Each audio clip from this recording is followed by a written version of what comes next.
Ça commence toujours par des gestes simples. Installer le gilet, monter le détendeur, vérifier la pression, nettoyer son masque. Un rituel simple avec un unique objectif, pouvoir respirer sous l'eau.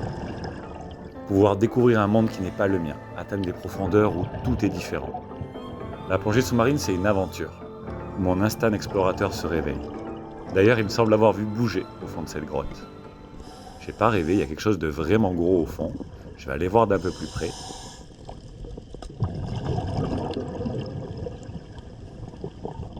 Oh waouh, c'est un mérou géant, c'est une première pour moi. Celui-là fait presque 2 mètres et plus de 60 kilos. Énorme. Mon truc à moi, c'est la nature sauvage et les animaux qui y vivent. Découvrir la nature, là où elle est encore préservée, comme ici en Polynésie, et partager ces moments avec des amis qui sont aussi passionnés que moi. Et puisque l'océan, ça représente 70% de la surface de la planète, l'une des meilleures façons de rencontrer plein d'animaux, c'est de plonger.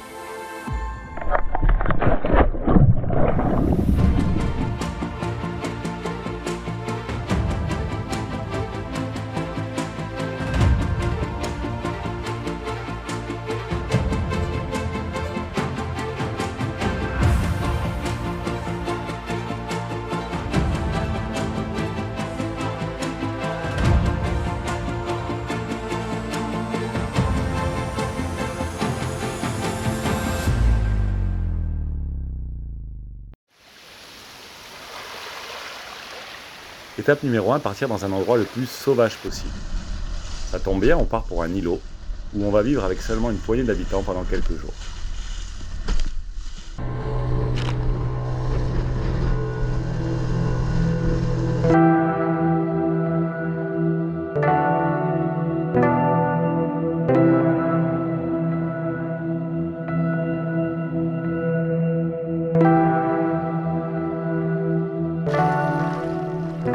Ici, pas d'écran, pas de magasin, pas de route. On prend le temps d'apprécier le rythme lent de la nature qui nous entoure.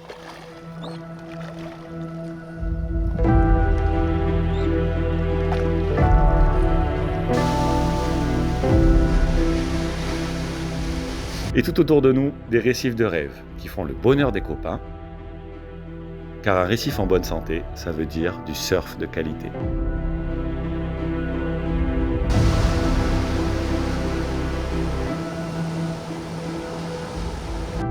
Bon, le surf, c'est pas trop pour moi. Moi, je suis sur le bateau derrière et il est temps pour moi d'aller plonger. Étape numéro 2, se jeter à l'eau. Après quelques coups de palme, on est déjà à plusieurs dizaines de mètres de profondeur.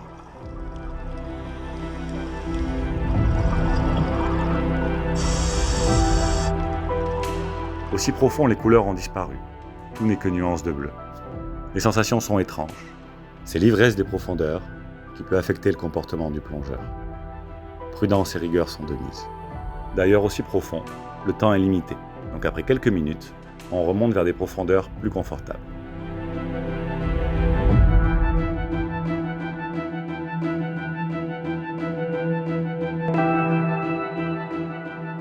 À 20 mètres, le récif est plein de vie.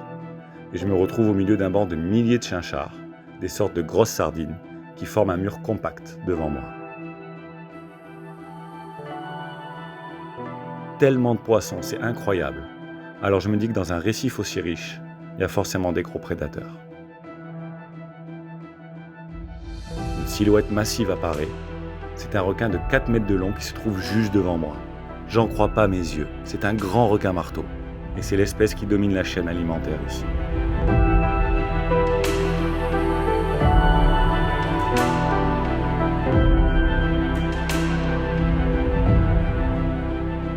Les plongées se multiplient, chacune me donne l'occasion de rencontrer de nouvelles espèces.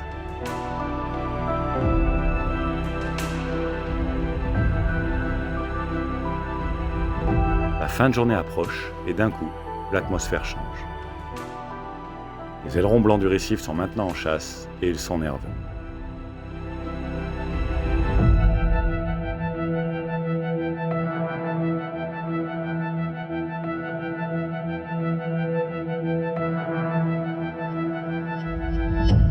Le soleil commence à descendre sur l'horizon et c'est l'heure pour nous de sortir de l'eau.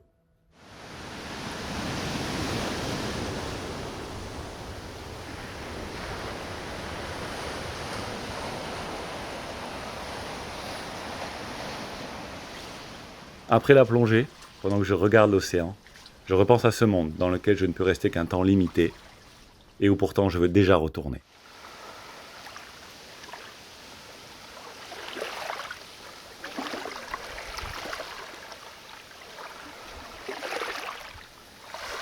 Des semaines ont passé, j'ai changé d'île et je suis en route pour tenter d'observer un événement très spécial.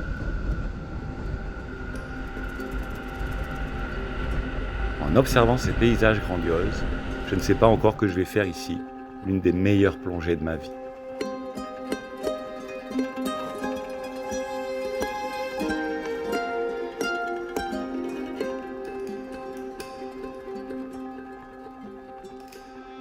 Étape numéro 3, être prêt à s'émerveiller.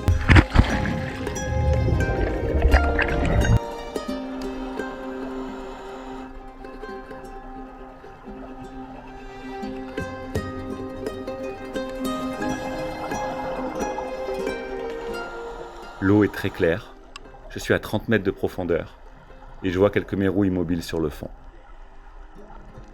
Et plus j'avance, plus ils sont nombreux.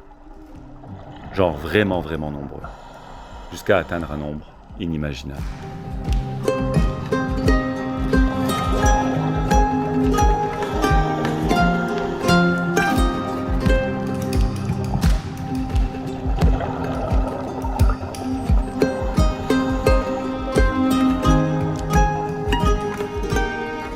L'événement auquel j'espérais assister, c'est ça, et ça se déroule juste devant mes yeux. 20 000 mérous se sont rassemblés ici pour se reproduire. Ce phénomène spectaculaire n'arrive qu'une fois par an. Il est essentiel à la survie de l'espèce et on est pile à la veille de leur reproduction, là où leur nombre est au maximum. Insensibles à ma présence, les mérous s'écartent à peine pour me laisser un passage.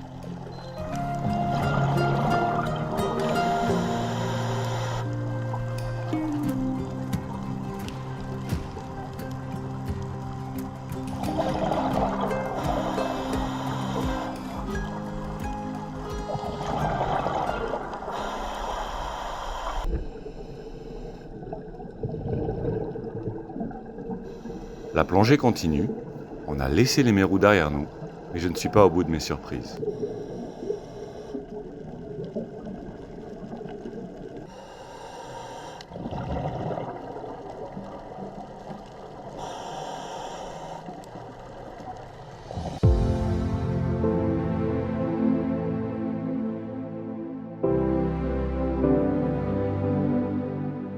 Je me retrouve face à un mur de requins, et là aussi le nombre est impressionnant.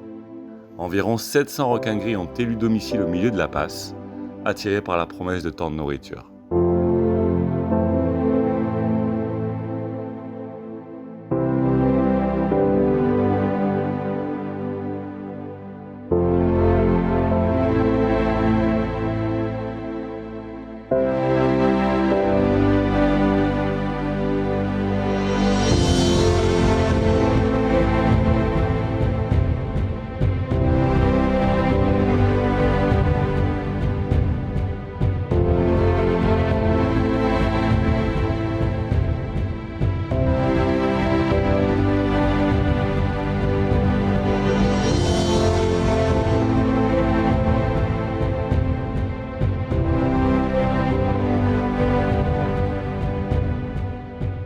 Après tant de temps en plongée, les paliers de décompression nous attendent.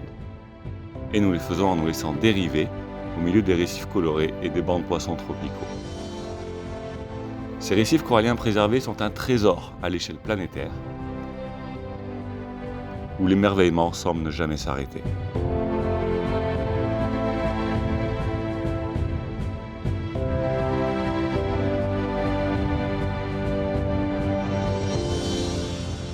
C'est déjà la fin de la journée, et on la passe avec les requins dormeurs, venus se reposer en bord de plage.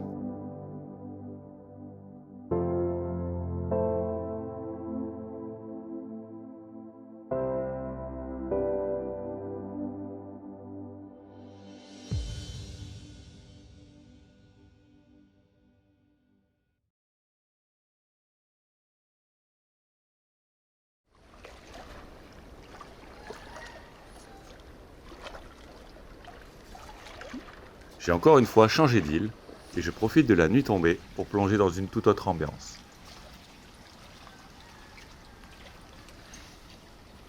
L'eau est noire et j'ai comme seule lumière le faisceau de ma lampe.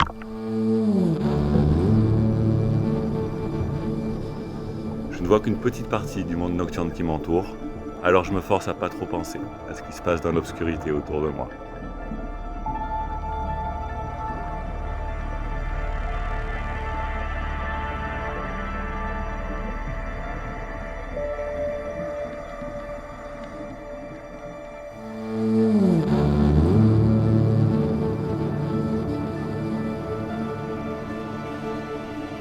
La nuit, les espèces sont bien différentes de celles qu'on observe la journée.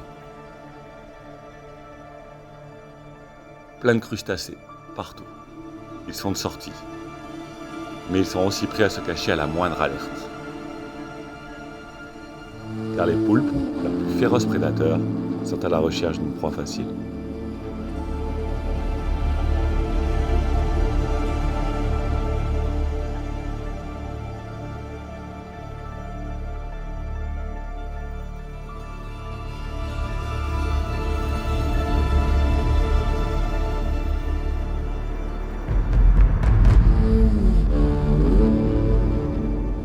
L'exploration continue et on observe des murènes, elles aussi en quête de nourriture.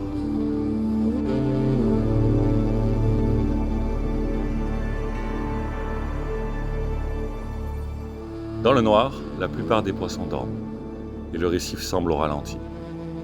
Tout est paisible et pas si inquiétant finalement, enfin tant que la lumière de mon binôme reste en vue.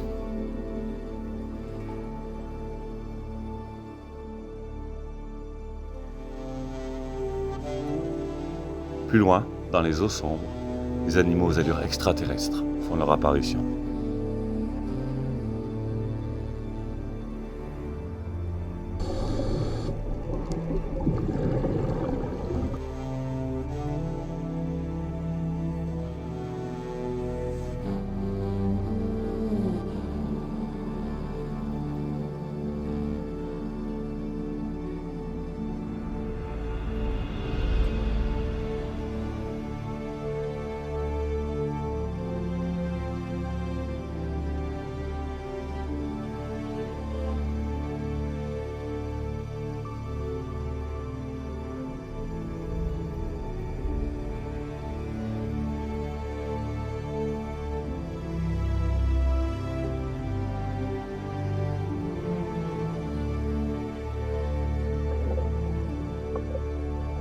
Ça fait presque 2 heures qu'on explore la zone, quand soudain nous repérons l'espèce que nous étions venus chercher, sans trop y croire.